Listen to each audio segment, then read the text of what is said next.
صلی علی رسولہ الکریم اما بعد اعوذ باللہ من الشیطان الرجیم۔ انتہائی محترم خواجہ شاہد رضا سکا صاحب، بابا تاجران اور فیصلہ آباد نہیں بلکہ پاکستان کے تاجروں کے دلوں کی دھڑکن، انتہائی محترم جناب پریزیڈنٹ صدر صاحب چیمبر فاروق یوسف صاحب، انتہائی محترم چیئرمین مرزا اشرف مغل صاحب، انتہائی محترم اشرف گجر صاحب، میرا چھوٹا بھائی، میرا لیڈر خواجہ شجاع صاحب، جناب مرزا مظہر صاحب اور طلعت صاحب، عارف بھائی، اور بلکہ سارے دوست جو بیٹھے ہیں سارے میرے سے سینئر ہیں، میں کسی کا نام نہ لوں، رامے صاحب اور سلطان بٹ صاحب کلاس بورڈ ایسوسی ایشن سے، اور میرا چھوٹا بھائی بلکہ بہت ہی پیارا چھوٹا بھائی لیڈر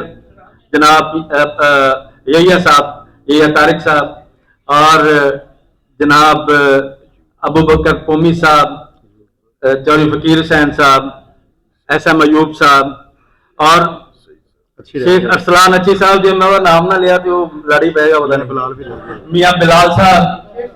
شیخ سید صاحب میرے لیڈر نے، ایسے وہ اینڈ پہ وہ باس ہے، وہ باس ہے۔ گل کسے دا ساریاں دا ہی شکریہ یار، سب بھی میرے محترم، سب بھی میرے بھائی جو بھی یہاں پہ تشریف لائے، میں آپ سب کا مشکور ہوں، ممنون ہوں۔ بات یہ ہے کہ کوئی 1.5 سال ہو گیا ہے ہمیں انتظامیہ جب سے انہوں نے اس کو رینوویشن کے نام پر فیصلہ آباد پہ ظلم کرنا سٹارٹ کیا، نہ تو ان کا کوئی ویژن ہے اور نہ ہی ان کے پاس کسی قسم کا لاہ عمل ہے۔ اس میں کوئی شک نہیں کہ ہم نے پہلے دن ان کو آواز دی کہ ہم انکروچمنٹ کے بالکل اگینسٹ ہیں، آپ انکروچمنٹ کے اوپر جو بھی کاروائی کریں گے ہم اس کے اندر نہیں آئیں گے، لیکن انکروچمنٹ کے نام پر جو تاجروں کے ساتھ سلوک روا رکھا گیا اور جس طرح کا رویہ روا رکھا گیا، یہ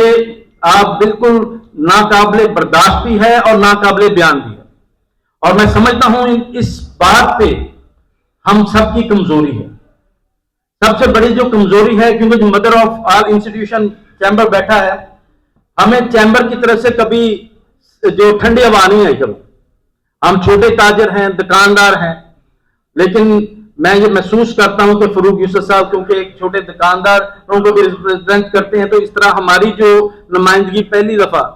تاجروں کی جو دکانداروں کی نمائندگی ہے وہ چیمبر کے اندر بھی ہے، تو ہمیں آپ پہ زیادہ مان ہے۔ ہم ایک مشترکہ کاوش کرنا چاہتے ہیں اس شہر کے لیے، اس شہر کو خوبصورت بنانے کے لیے، اس شہر کو عظیم، اس شہر کے باسیوں نے بنایا ہے۔ ہم میں سے کوئی بھی یہاں کا بالکل نیٹو نہیں تھا، کوئی 50 سال پہلے آیا، کوئی 78 سال پہلے آیا، کوئی 100 سال پہلے آیا، 120 سال اس شہر کی عمر ہے۔ اس شہر کی ایک ایک اینٹ کو میرے بزرگوں نے سینچا ہے اپنے خون اور پسینے کے ساتھ، اور یہ جو لوگ 2-4 سال کے لیے سروس کے لیے آتے ہیں، ان لوگوں کو کیا پتا کہ اس میں کتنی جان، کتنی اس میں محنت لگی ہے اس شہر کو اتنا عظیم بنانے کے لیے۔ ہم نے چھوٹی لوموں سے لے کر کارخانے کھڑے کیے، اور نہ صرف فیصلہ آباد کو عظیم بنایا بلکہ پاکستان کو عظیم بنانے میں ہمارے بزرگوں کا، ہمارے محنت کشوں کا سب کا حصہ ہے۔ لیکن آج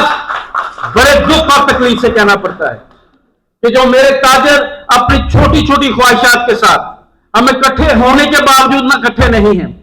ایک کو بلا کے ڈی سی کو کوئی بات کہتا ہے اور وہ پھولے نہیں سماتا، اور کبھی ہمیں بلا کے کہتا ہے یہ ایسے بات نہیں چلے گی۔ ہمیں ایک مشترکہ کاز، ایک مشترکہ نظم کے ساتھ بات کرنی ہوگی، اور فیصلہ آباد کی یہ بقا کا معاملہ ہے۔ فیصلہ آباد کو ایک ٹورسٹ پلیس نہیں چاہیے ہے، یہ فائنینشیل ہب ہے اور اس کو فائنینشیل ہب بھی ہونا چاہیے۔ ہم فیصلہ آباد کی ترقی چاہتے ہیں۔ اگر آپ چاہتے ہیں کہ فیصلہ آباد میں پارکنگ پلازا تو کوئی نہ بنے، لیکن یہاں پہ موٹر سائیکل پارک نہ ہو، یہ کیسے پاسبل ہے؟ اس وقت فیصلہ آباد میں 40 سے 50 ہزار دکاندار جو 8 بازاروں کے اندر ہے، تو آپ کو پتا ہے کہ کتنی موٹر سائیکل چاہیے ہمیں پارکنگ کے لیے؟ کم از کم دکانداروں کو ہی 2 لاکھ موٹر سائیکل چاہیے، اس کی سپیس چاہیے اس کے لیے۔ کہاں فراہم کیا آپ نے؟